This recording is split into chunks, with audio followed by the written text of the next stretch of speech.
नहीं बुलाना चाहते आप? ऐसा ही है क्या? जोरदार लगाइए जरा जयकारा। बाबा के हरियाणा की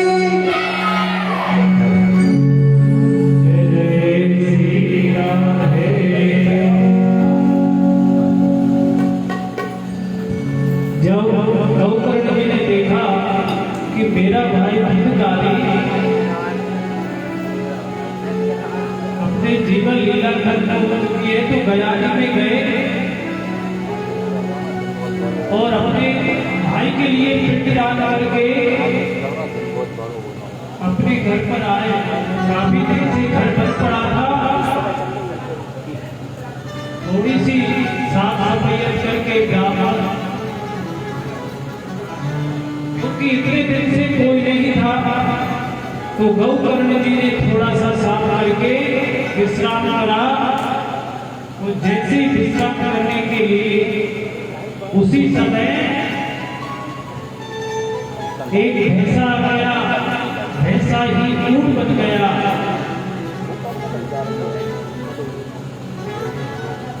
फिर मनुष्य का शरीर धारण करा, पर कुछ बोल नहीं पा रहा। तो गौकर्ण जी ने जल लेकर के उसके ऊपर सिंचन करा।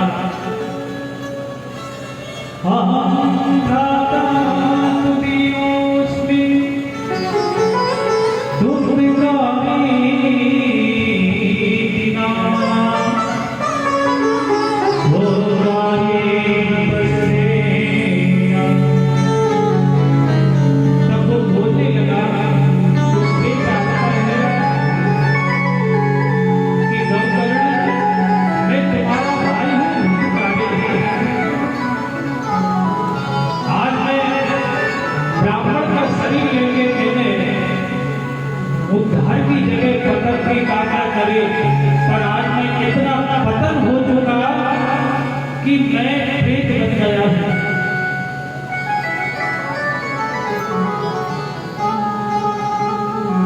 जब उन्होंने कहा कि भैया हमें तो पहले ही पता लग गया था, अपना जीवन लीला पूरी कर ली, तो हम तो गया जी में श्राद्ध करके आए, फिर तुम प्रेत कैसे बन गए? तब उन्होंने कहा कि गया संतम सदानपी, एक बार नहीं 100 बार भी गया जी पिंड दान करके जाओ तो भी मैं कभी मोक्ष नहीं हो सकता। क्यों? कि हम नंबर 1 के प्रेत हैं, अपने जीवन में कभी शुभ कर्म किया ही नहीं। तो गौकर्ण कहने लगे भैया क्या करें बताओ? कहने लगे ये पता नहीं है मुझे, पर दीन बंधु तुम मेरे उद्धार के लिए कुछ करो। गौकर्ण कहने लगे अभी रात्रि का समय है, अभी आप प्रस्थान कर जाओ, सुबह हम ब्राह्मण लोगों को इकट्ठा करके क्या मुक्ति के लिए अपनी करना चाहिए, जिससे हमारे पितृगण मोक्ष प्राप्त कर सके और स्वयं का भी उद्धार हो सके। इतनी वार्तालाप सुन करके एक आत्मा चली जाती है और प्रातः काल हुआ। गौकर्ण जी ने ब्राह्मणों की गोष्ठी रखी, एकत्रित करा, यही प्रश्न करा कि जो व्यक्ति मरने पर भूत प्रेत आत्मा में चला जाता है, योगी प्राप्त कर लेता है, ऐसे जीवों के उद्धार के लिए हमें क्या करना चाहिए? तो कोई ब्राह्मण देवता जाप, कोई हवन, पर निश्चित रूप से ये निर्णय नहीं हो पाया कि ये काम करने से निश्चित ही आत्मा मोक्ष हो जाता है। ये निर्णय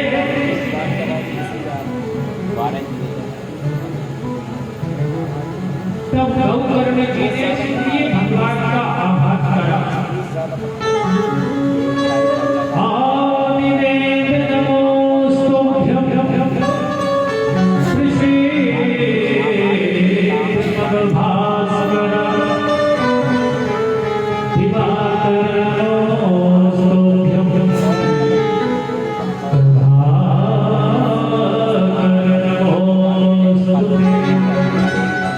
तुभ्यं नमः जो भगवान सूर्य के आगमन करा तो सूर्य भगवान ने गौकर्ण जी को दर्शन देकर कहा, बताइए गौकर्ण जी किसने आह्वान करा? तब गौकर्ण जी कहते हैं कि जो जीवन में अनेकों गलत कार्य करे, कभी भगवान के ना कभी हाथ बढ़े ना भगवान के, और कभी अपने कदम बढ़े ना कभी मन बढ़ा, ये मनुष्य शरीर व्यर्थ चला गया। ऐसा व्यक्ति मरने के बाद प्रेत बनता है तो उसके मोक्ष के लिए हमें क्या करना चाहिए? ये गौकर्ण जी ने भगवान सूर्य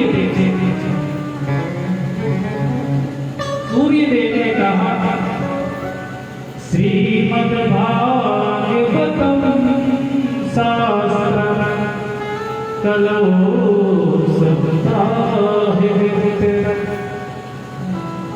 एक श्रीमद् भागवत की ही ऐसी कथा है जिसको श्रवण करने से कितना भी बड़ा प्रेत आत्मा क्यों ना हो, भगवान के नाम से बढ़कर कोई पापी नहीं हो सकता।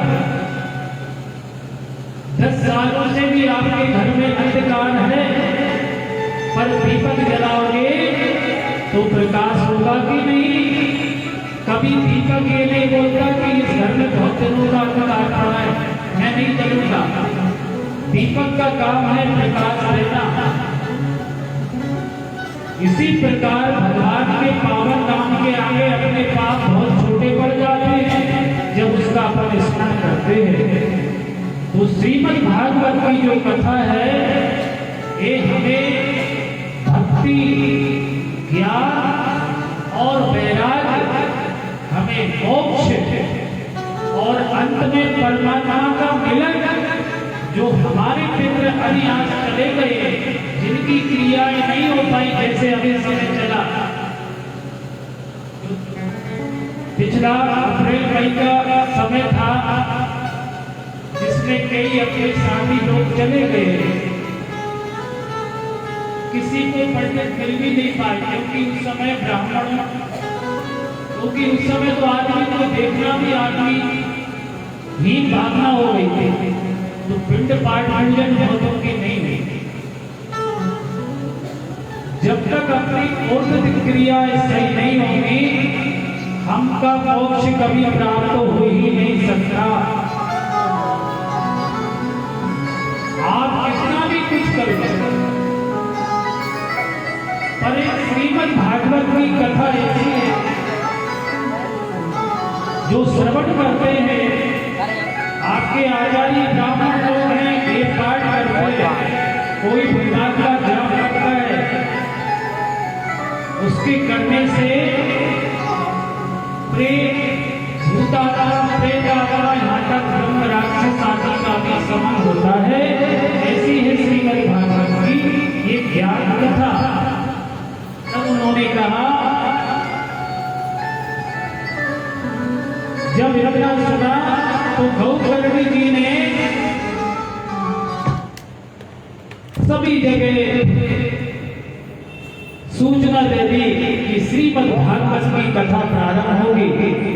अनेकों गांवों से, ग्रामों से, सब जगह से पधारे। और ये गौकर्ण जी ने कब आयोजन रखा था अपने भाई के कर्णदान के लिए? आषाढ़ शुक्ल पक्ष में ये भागवत की कथा गौकर्ण जी ने हमारी संस्कृति में कितना महत्व है कि भगवान की जब राम कथा का नंबर आ गया, कौवा की कोई बोली भी पसंद नहीं करता, तब वही काम जब भगवान का नाम लेता है तो मधुर वचन तब बोल ही गाता। तो भगवान की कथा के द्वारा कौवा की बाणी भी मधुर हो जाती है। राम कथा में काल और भगवान कृष्ण की कथा में सुख अर्थात होता। तो गौकर्ण जी ने आषाढ़ के महीने में भव्य श्रीमद् भागवत का सुंदर आयोजन अपने मित्रों, अपने भाई या अपने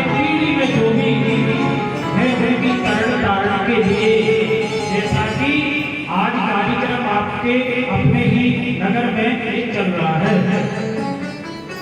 ये किसी व्यक्तिगत विशेष का नहीं है, सबके सहयोग से, सबके वास्ते है। जो दे प्रेम से इसमें भाग ले सकते हैं, नहीं भी दे तो कथा सुनने जरूर आना। किसी से नहीं है, आप कथा श्रवण करके भी कोई फल अपने पूर्वजों को आप दे देंगे तो भी मोक्ष हो जाता है। अधिक से अधिक संख्या में आए, अपने जो मिलने जुलने वाले हैं वो भी करता है। जो व्यक्ति जितनी संख्या को लाता है उतनी कथा सुनने वाले का 10वां हिस्सा उस व्यक्ति को फल प्राप्त होता है। क्योंकि अगर आपके द्वारा 5 जने भी भगवान की भक्ति से जुड़ गए, आपके माध्यम से किसी 5 व्यक्ति ने भी भगवान की कथा को श्रवण करा, तो उनके आने का जो कथा श्रवण करने का धर्म है उससे 10% उसका धर्म भी हमें मिलता है।